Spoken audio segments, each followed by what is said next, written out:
So there's a story that the Frierdiker Rebbe tells, a story about the neshamas that are lost. Neshamas that are lost.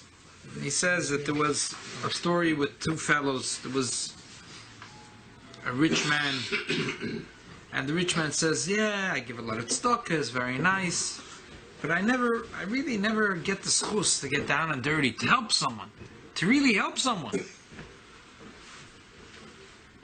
So he said, "Next time I would love to have the sichos, but there's an expression in Yiddish, zwei linke Hand, zwei linke Fiss. A person has two left hands.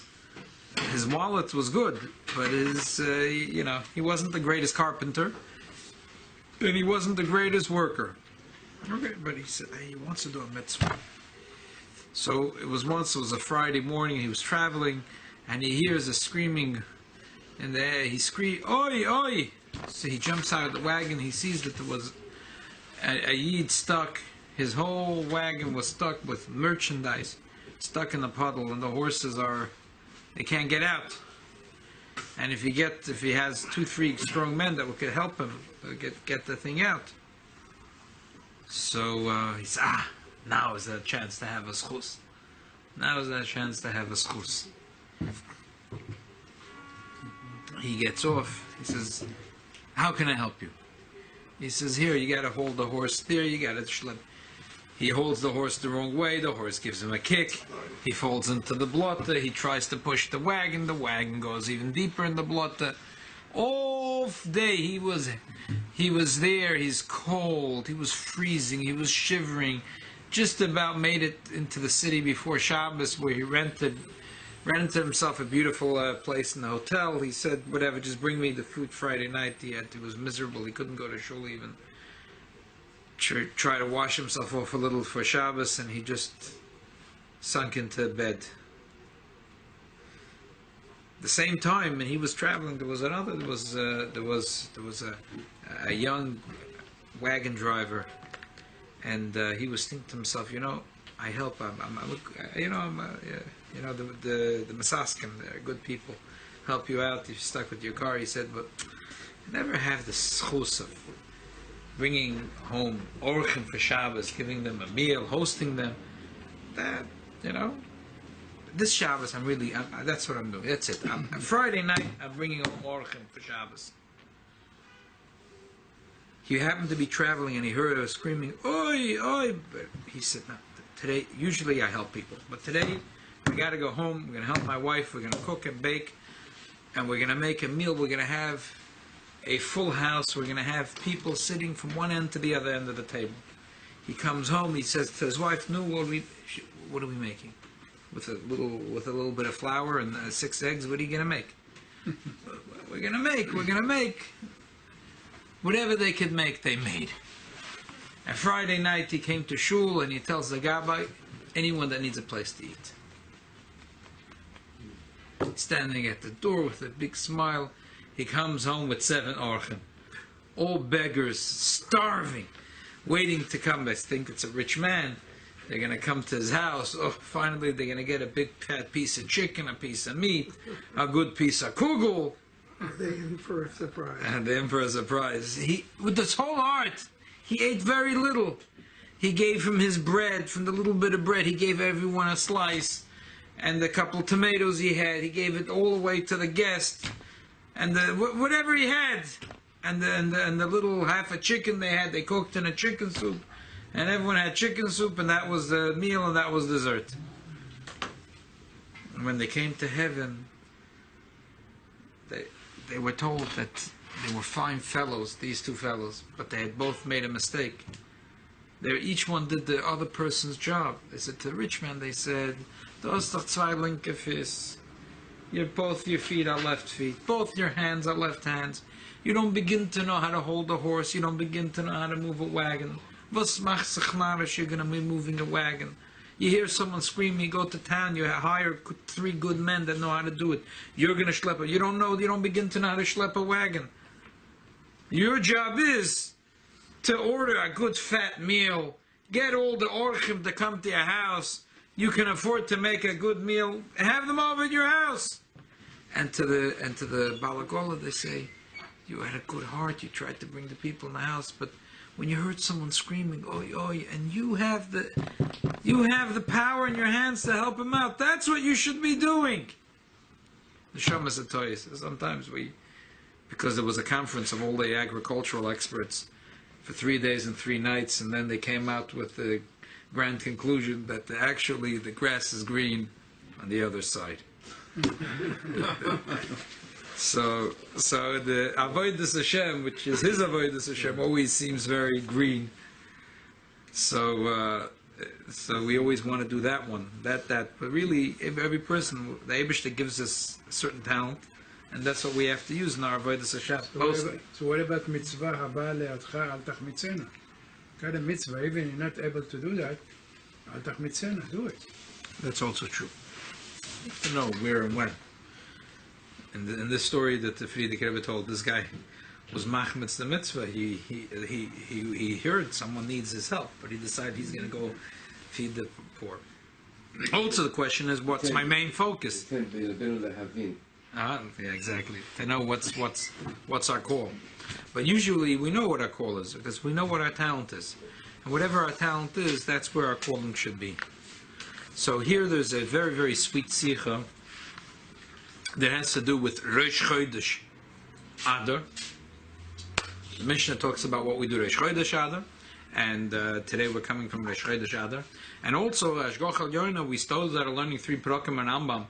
We started now, and we started in general the book of Zeroim. And this sicha is all about the layout of the book of Zeroim. So let's look at this. Look at this sheet. First, ignore the beginning, the small words, which is the end of the previous Sefer and Rambam, and Afloa, and look at the beginning of Zeroim. Sefer Zeroim. V'hu Sefer Shvi, it's the 7th book of the 14 books that the Rambam wrote. Hilchos of Sheva, the 7th, broken into 7 halachas. Hilchas Kilayim, Hilchas Matnas Aniyim. First is the laws of Kilayim, which is not mixing 2 things. If it's animals or if it's things that grow together. Hilchas Matnas Aniyim, the matanos that we give to the poor, the gifts that we give to the poor. Number 3 is Hilchas Truma, the gifts we give to the Kohen. Then is number 4 is a Ma'aseh, what we give, the 10%, the tithe we give to the Levi. Natazoi, Hilchas Ma'aser Sheni, Netarevoi, because this was a second level of Ma'aser, which a person would bring to Yerushalayim and eat it in Yerushalayim. Hilchas Bikurim, the laws of Bikurim, Shar Matnas Kuna, and all the other Matnas Kuna, which are brought in the Gvul of Eretz Yisrael. And then finally the laws of Shemitah and Yovel. When we get to the cut, look forward to the category of Matnas and Yes, it goes into the category of Matnas, and that's why all the laws of Tzedakah that Rambam puts into the Matnas Aniyim. For our time. Yeah, also the Tzedakah that we give in our time, the Rambam puts it into Matnas Aniyim. Okay, and then he starts Hilchos Kilayim, and he breaks down. The Rambam always likes to give you an overview of the 7 or 8 or 10 halachas that's going to be in the book. And then before he starts a certain halacha, he goes in to break it down. Number 1, Shalal Zeroim Kilayim, plants, Shalal Trumbu Yerek Bekerim, and a vineyard. Shalal Rabbi Behema Kilayim, not to put 2 animals together, not to breed them together. Shalal Asa Malocha Bekilayim Behemach is not to do work with 2 opposite animals, 2 different animals. Shalal Bush Kilayim. Okay. How long took him to write this? Over 10 years, the Rambam said. Took him a long time.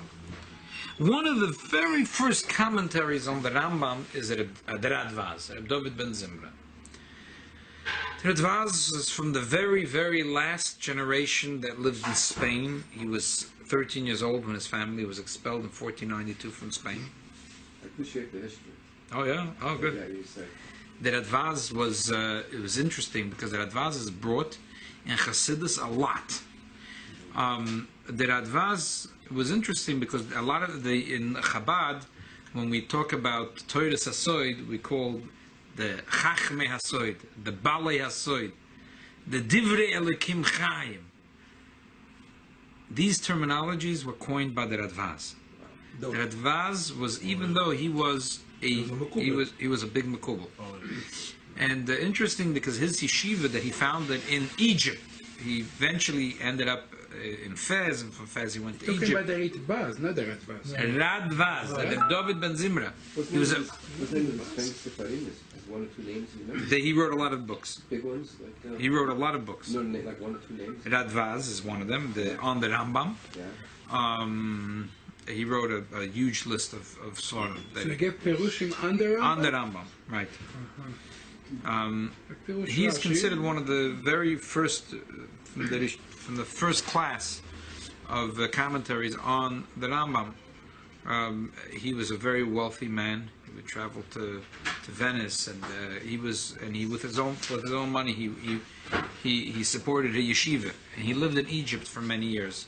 And finally, he decided to move to Eretz Yisrael, and in his old age, he moved to Tzfas, because he tried to live in Yerushalayim. The Arab rulers are just trying to milk the Jews so badly that he realized he will be left with not a penny in his pocket. This is he was expelled from Spain in 1492 at 13 years old. So go forward. He was considered one of the last Gedolei Yisrael, like sitting in the seat of the Rambam, and he did a lot to bring together Sephardi Jews. He made a lot of sholem and different groups. Yeah, less. 500, 600, yeah.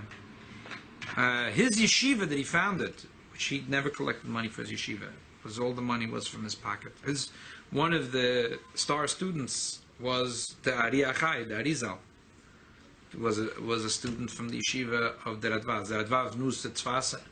In his old age, he met there Rabbi Yosef, Cairo, and all the great people who really embraced him very, very strongly. As I said, Chassidus brings the Svarim of the Radvaz a lot. There's certain Kabbalah Svarim that are brought and some are not brought in Chassidus. And he's considered very reliable, and he's brought in Chassidus. However, Torah is Torah, and the sicha that the Rebbe said in Purim Tavshin Chav Daled, he said, I wouldn't want to start up with Radvaz, but for it, it's Torah, and we have to look at it and examine it to see if it makes sense. So let's look at the first piece of the Radvaz on the first halacha in the Rambam in the book of Zroim.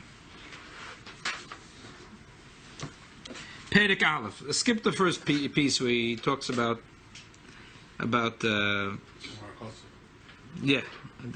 Oymar HaKosev, talks about writing his book, thanking Hashem for giving him the koyach to write the book. But Perek Aleph halacha Aleph, Zerei Shnei Min Zroim. Yesh litin tam loma lo posach bepeya k'moi sheposach hatana. A simple question. There's an order of how the Mishnayos go. Brachas and Peya, and then there's after that there's Maidas Kilayim. And the Rambam actually himself says, what's the reason for the order of the Mishnah? He says because in the pasuk says first the mitzvah of Peya, and right afterwards the mitzvah of Kilayim. That's why the Mishnah, Rebbe HaKodesh, went with the order of the pasuk. Why is it that Rambam does it the other way around? The first group of halachis is the Kilayim, and then Matnas Aniyim, which part of the Matnas Aniyim is Peya. Just the opposite of the way it's in Mishnayos. In the Mishnayos comes first Peya, which is the gift that you give to the poor, which is Peya. Peya means that at the end of your field you leave one portion for the poor, and that is an obligation, and that's even Chutz La'aretz we do it. It's supposed to do it. That's Peya. After that is Kilayim. And the Rambam in his book did the other way around. So there's a question why. That's the Radvaz question. Why did the Rambam pick to do first Kilayim and then Matnas Aniyim? He could have done it the other way, just like the Pasuk and just like the Mishnah. So he answers. Let's start again. The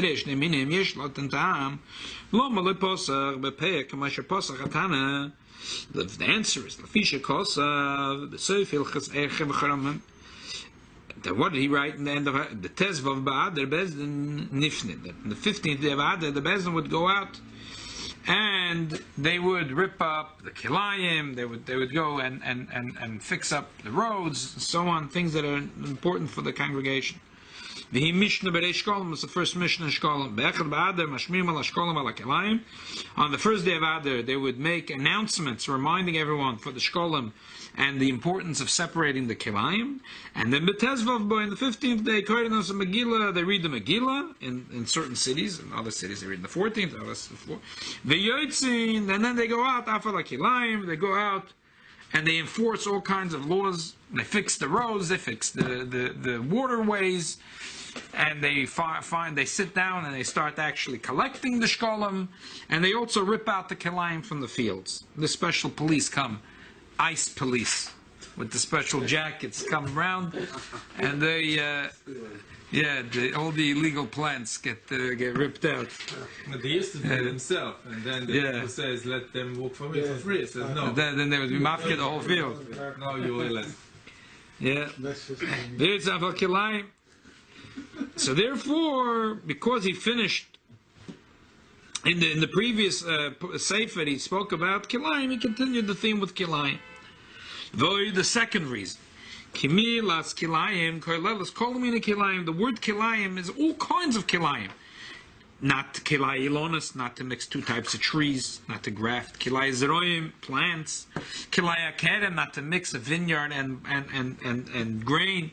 Kilay arbozabim, not to breed two animals. Kilay begodim, not wool and flax in the clothing. Kilay avoid the behema. Uloilam darke zachrayne levroche levtoich bedvarim akoilim posach bekila izroim, because it's dvarim akoilim. He likes the Ram always likes to start with the klal and then go down to the details.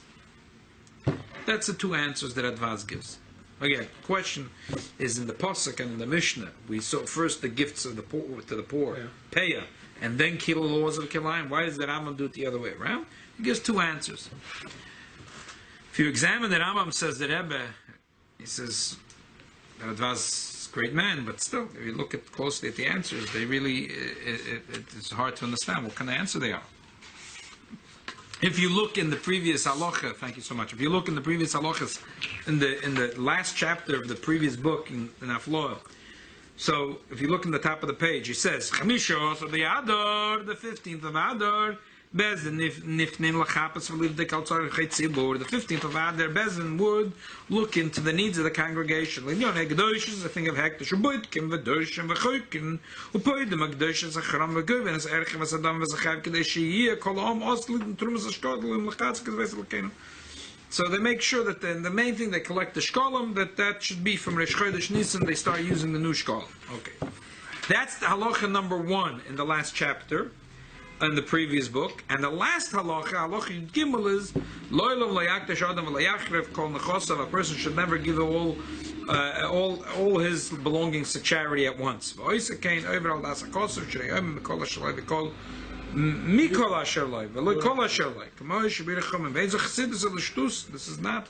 It's not considered chassidus. Sherei hu ma'avet kol ha'mayna. He's losing his mind. He's going to have to collect from people. There's no pity on such a fool. He's a chassid shoyta that's ruining the world. Shouldn't give more than 20%.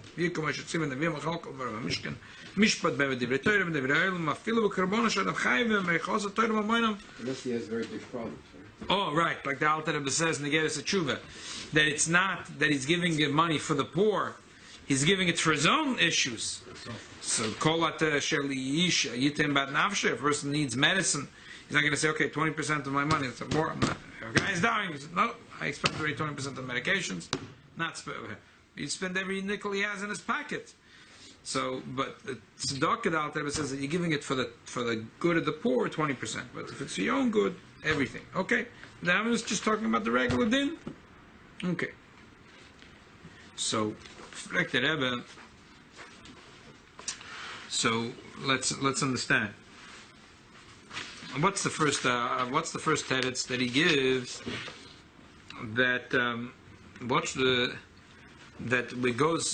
Because we're already talking about kilayim in the last sefer, so he wants to continue about kilayim. It's not true. The last halacha in the previous sefer is not talking about kilayim. It's talking about tzedakah. tzedakah is matnas aniyim. So it makes sense to continue right away with matnas aniyim. And the other teretz it gives, because kilayim is a very general halacha. And matnas aniyim, the matanas to the poor, is also very general halacha. There's the laws of leket and peya and shikha, ma'aser oni and tzedakah. It subdivides into an incredible amount of halachas. Matnas aniyim is huge. It's huge. It's huge. There's all kinds of leket, shikha, peya, oilulis, pedet. There's a lot of laws of the gifts. There's a lot of gifts that you have to give to the poor. Okay. So therefore the Rebbe says two pshat. One is a simple pshat, and one is a chassidus pshat. Simple pshat that Rebbe gives is beautiful. Simple pshat. The Rambam likes to write his book in a very organized way. Every one of the Rishonim had a way of organizing their sefer. For example, the Shulchan Aruch, the Tur, his way of thinking was a person wakes up in the morning, he says Moida Ani. Okay? What do we do now? Go wash your hands. Wash your hands. Oh. Din in the Tila Sedan. What do we do now? Go to the bathroom. Oh, the laws of Asher Yotze. What do we do now? Getting clothes. Oh, getting dressed. Levishis Begodim. Now it's a brachas. How long is the brachas? Now we have to go to shul, right? Oh, yeah. Oh, but before we have to put on tefillin. Oh, we have to put on the talis. Hilchas talis.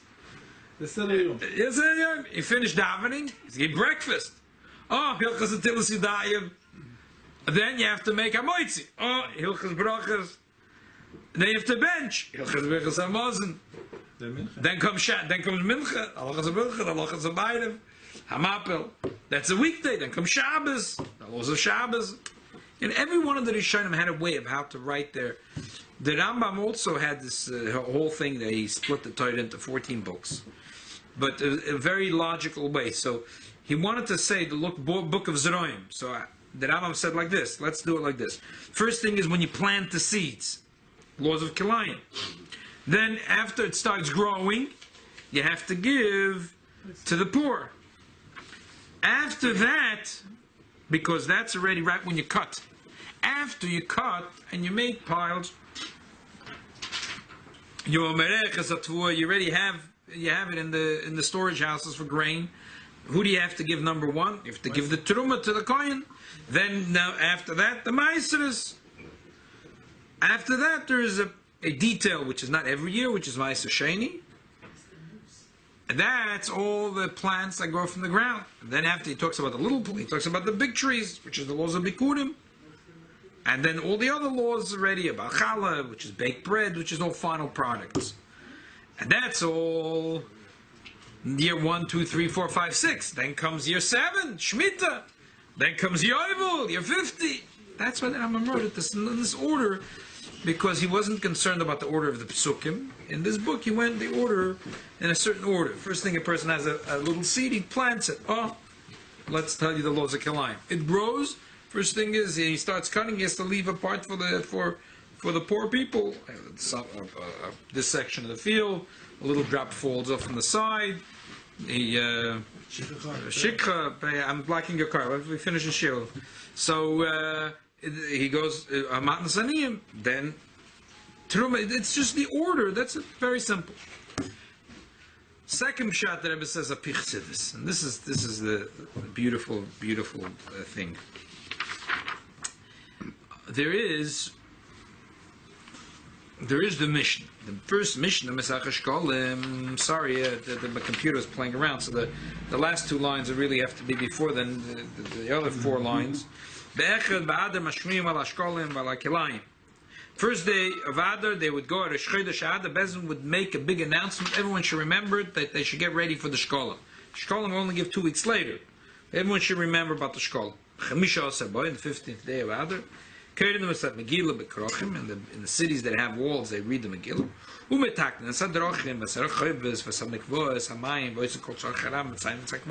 So on. And then they collect also, they send out the people to put out the tables, to collect the shkolim, and the Bezin sends out the police to check out in the fields if they find any kilayim, and they punish the people that have kilayim. Okay. Simple question, why is it that the first announcement is shkolim and then kilayim? If you think about the two, kilayim is much more of a chumrah. It's a loitase.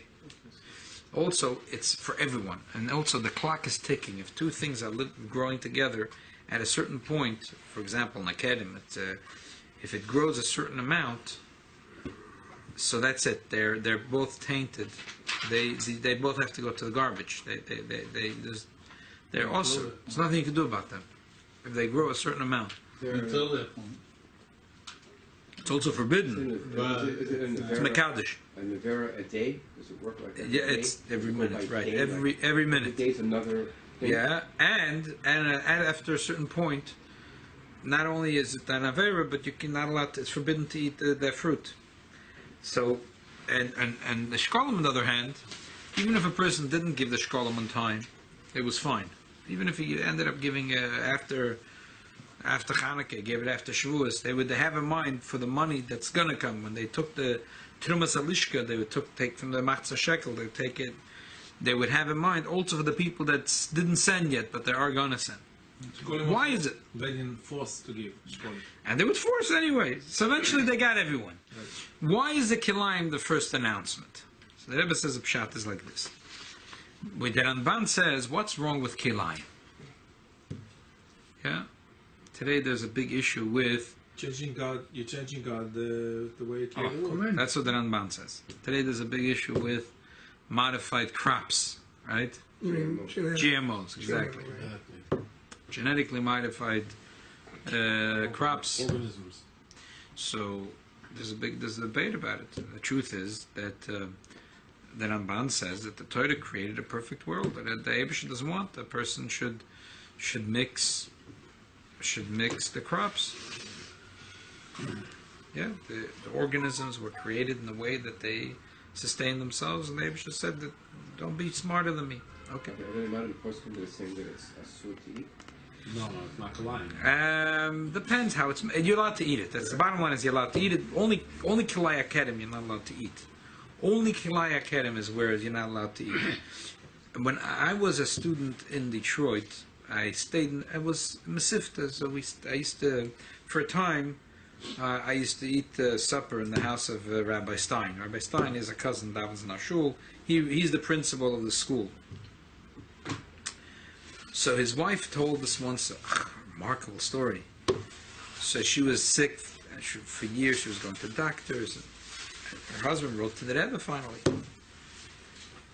The Rebbe said they should be careful with the kashrus of achilu shtiya. What's that? They should be careful with the kosher of the eating and drinking. Now, if you ever met Rabbi Stein, you wouldn't believe that the Rebbe would write such a thing to this man. This guy is a Yiddish Shemayim. You haven't met someone like this guy. If he thinks you have a couple of dollars, you also want to stay away from him. But otherwise, he's the sweetest fellow in the world, and he's a Kroisi Yiddish Shemayim and Mahada and everything, and his wife is the same. So you can imagine when they got an answer from the Rebbe that they should, they have a problem with the kosher food. Crazy. And they would, what could it be? They realized they had a vineyard in the back. They had some grapes growing in the backyard. They also had something else growing. When they went, when they asked Shaila, it turned out that it wasn't so. It was very questionable. If it was Kilai Akedim. Kilai Akedim is also chutzlords. And it's not kosher. It's not just other foods. All other foods besides Kilai Akedim, you're not allowed to do it. But once it's done, it's done. But Kilai Akedim, if it grows together enough, and they're close enough, and they grow enough together, and they suck from each other enough, then it's forbidden to eat. It's non-kosher. You have to bury it. You have to burn it. So I don't remember exactly what it was what was growing with, but the Bekitza, they got rid of that issue and she was fine.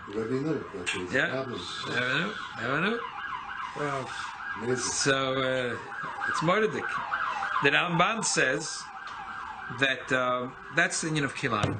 Okay, so now here's the Rebbe's word. What a beautiful thing. Everything in this world starts with Torah.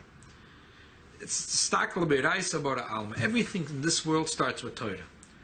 The world changes through Torah. If you want to change the world quietly, the biggest tool is Torah.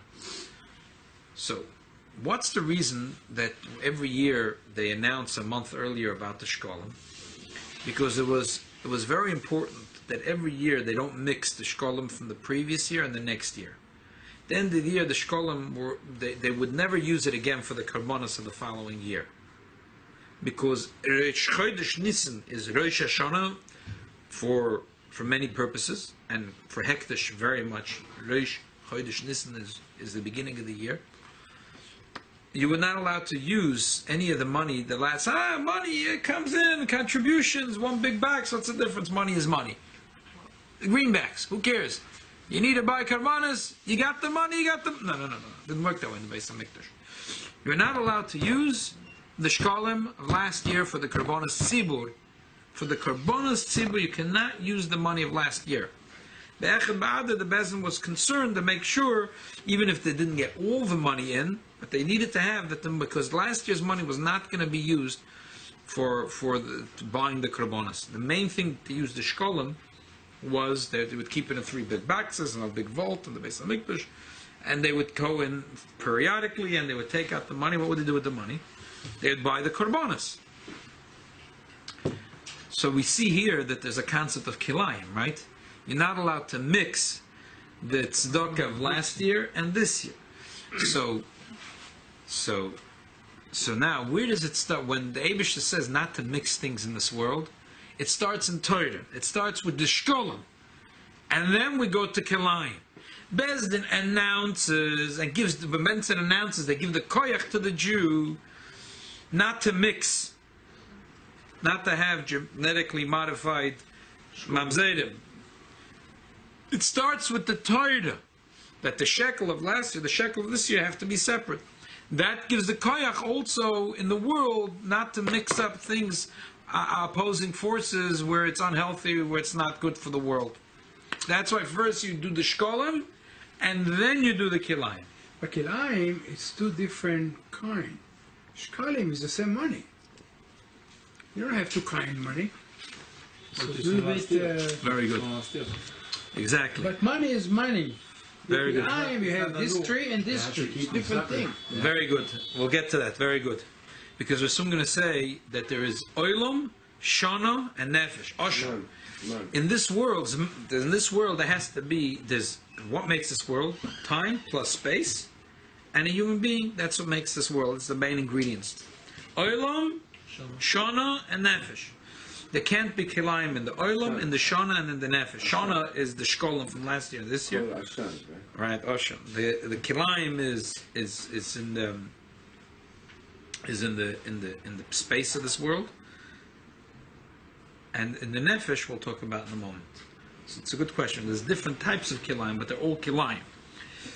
So now we'll understand why the Mishnah says that the first day of Adar they would announce for the shkolim first and then the kilayim. Why did they announce on the first day of Adar and they would enforce it on the 15th day of Adar? Why?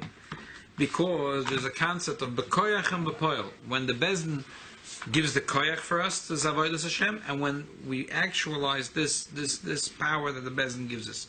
What's the difference of the first day of the month and the 15th day of the month? The moon. You don't see the moon. And the biggest of the moon. In the first day of the month, the potential is there, but we don't see it yet. Then it grows and grows and grows and actualizes to one big beautiful moon. So therefore, in general, the whole month is a chodesh shenepach lehem. It's a considered an ahapachu. V'nahapachu is not only on Purim. We see it in several halachas that the whole month is a month of Purim. The din is that the person that was in jail, he has no choice. The Yerushalmi says he could play any day of the days of Adar.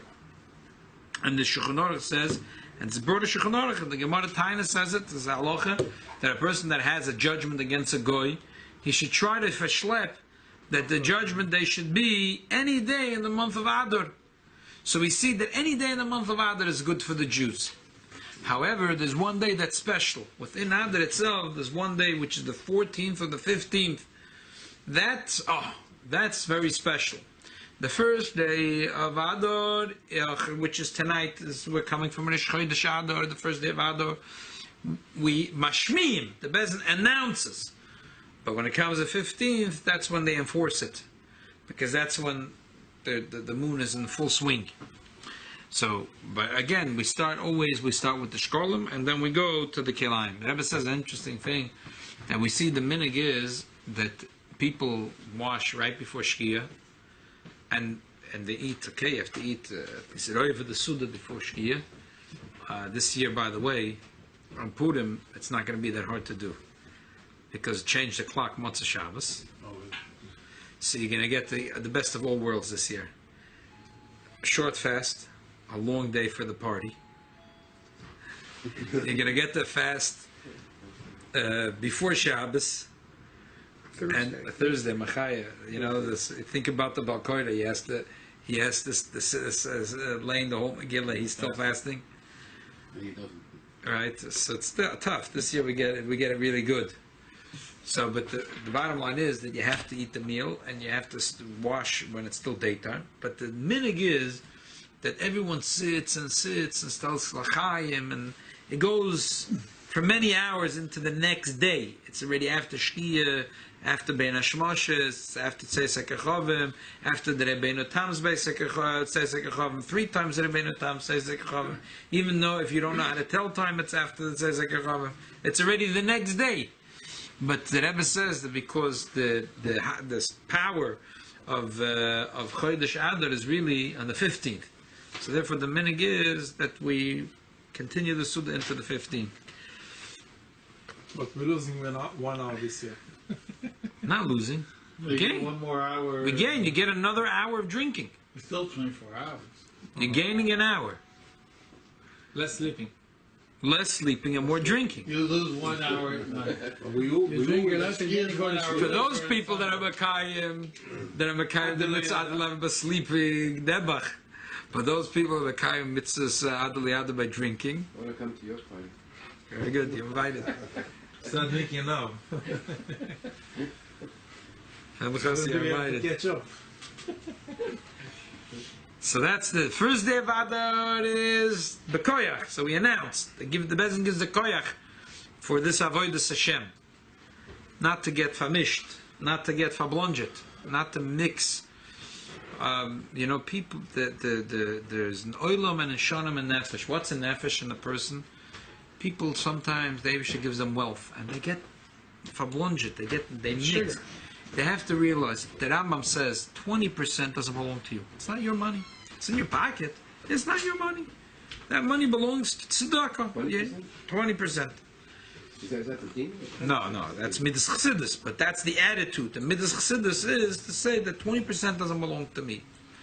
The other 80% that Rambam says is you can't say, you know what, I'm going to give all my money away and we're left with a penniless.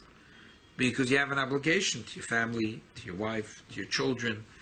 So there's people who get confused, and that's a certain type of kilayim, in the nefesh.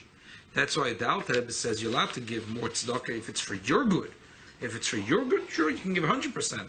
But we're talking not when it's your good.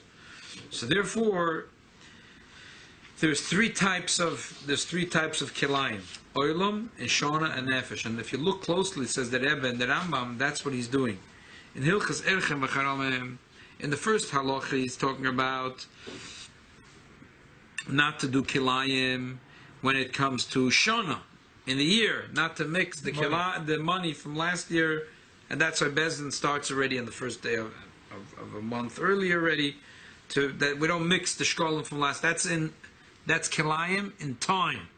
The last halacha of the Pedek, of the last Pedek over there is not to make kilayim in the nefesh.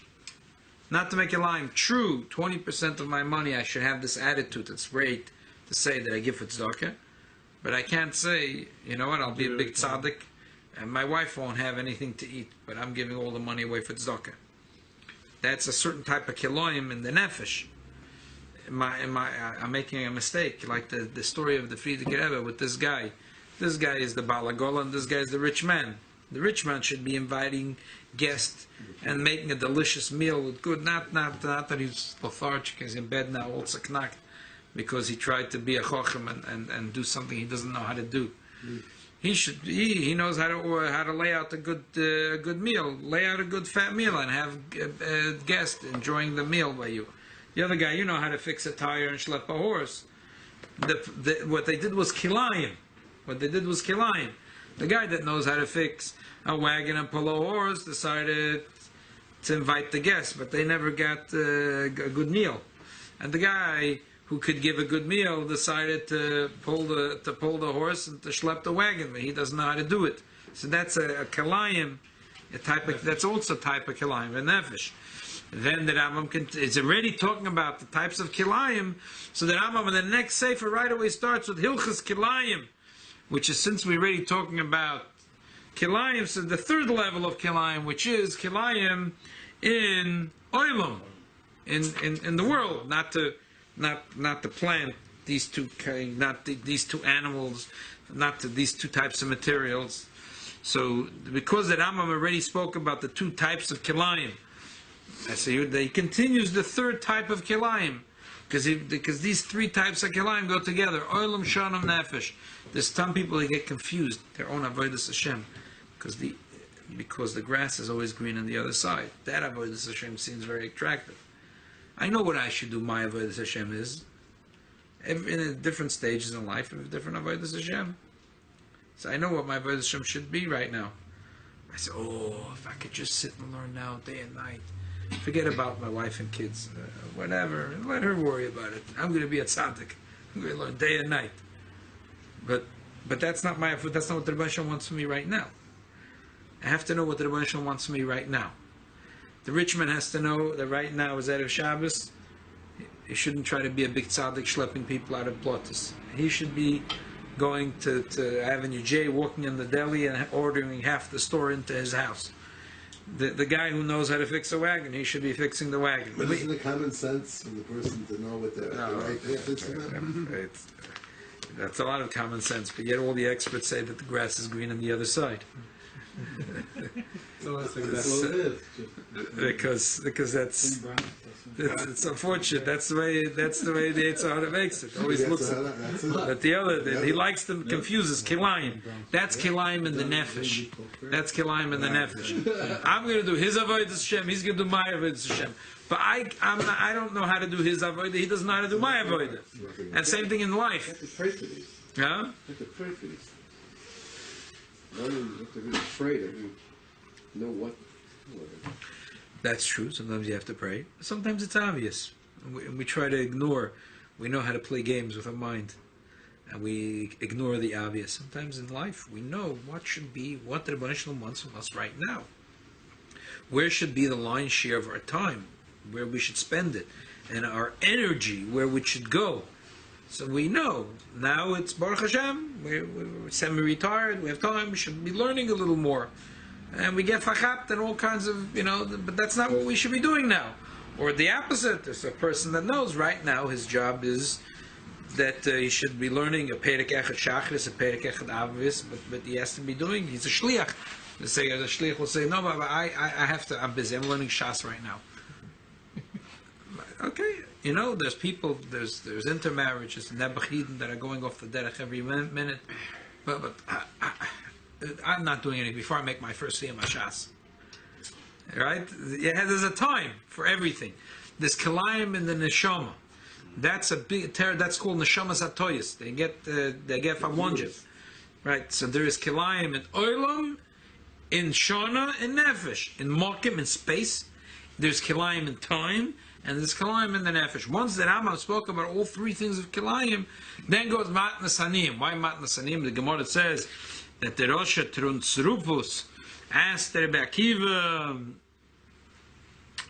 The Gemara says at the beginning of Baba Basra, he said that God made rich people and poor people. So why should the rich man give his money to the poor? He's defying God's will. If the king said that this one should have money and this one should be deprived of money. He should be in jail. You spoke about it yesterday. Very good. You see, the Torah is Always Circling. so the Rambam says the chas v'sholem, you shouldn't make such a mistake because we're just coming from the laws of kilayim and olam shana nefesh. A person is going to say, "Oh, to give to the poor is kilayim." The answer is no. There's a chiyuv to give to the oni, and if a person doesn't give to oni, is a terrible thing. He's a cruel person, and up to 10% or 20% or even more because. For whatever reason, sometimes a person should be giving more because the need of the poor person is pressing, or because I need to do tshuva. For whatever reason, I need to give more. So it shouldn't say chas v'sholem because God said that you shouldn't be kilayim. So who says I should give to the poor? So the rosh asked Rabbi Akiva. Rabbi Akiva said that's when a king wants to put a person in jail. But what happens when a father punishes his son? When a father punishes his son, he's very happy to know that one of his good friend quietly is helping out his son. He doesn't. When a father punishes his son, he doesn't want his son to suffer. He doesn't want his son to suffer. It's not the point. It's not the point. Is not to suffer. A cruel master who wants to punish his slaves wants them to suffer. But a father who punishes a child doesn't want the child to suffer. And he's happy that there's a good friend of his who's going quietly and trying to soothe stuff, trying to go to the son and tell him, don't worry, it's a little rough now, but things will get better, help him out, so on. That was the answer that Rabbi Akiva had to Nsurupus. That's why after we learned about all the three types of kilayim, the Rambam emphasizes. But now, not in the same Why way. it's called kilayim? I understand zraim, it's a seed, zera. Kilayim, it's kele, it's a jail. What does it mean, Kalayim? I don't know. But I know in kilayim we have kele. Kele in Hebrew, What does it mean? it's a jail. Jail. So when you mix up two different things, I don't know. So Put more than one person in the cell. There's a man that advertises Kaylee. business Is cards. it Kaylee also? I don't know. That's what. But isn't it the Yitzhahara that does all this? Oh, the Yetzer Hara always loves to make us confused with the kilayim. Oh, he's an expert at that. that's his best. So if one's aware that there's something that's looking to get you, and you're aware of it, then That helps out a lot. You can trick it. Right, You exactly. do the right thing. Right, exactly. Right. There's a man that There's a way. advertising. There's a way to. There's for sure. There's a way. There's always ways. You have to be aware first. Right. We have to be aware that there's someone that's always trying to convince us Right. to do kilayim. Well, we can do the right thing. Right. Because we know better. We know better. Right. Exactly. There's a man advertising that I do everything your wife do in the house. Everything you could do in the house, I do it right away. Your wife asks you to fix change the light bulb. So right, you could do it. I'll do it tomorrow. I do it. So he advertised, I do everything what your husband do, but I do it right away. It's a good way. And the first ingredient is instead of the grass green at the other side, we should find the grass that is green in our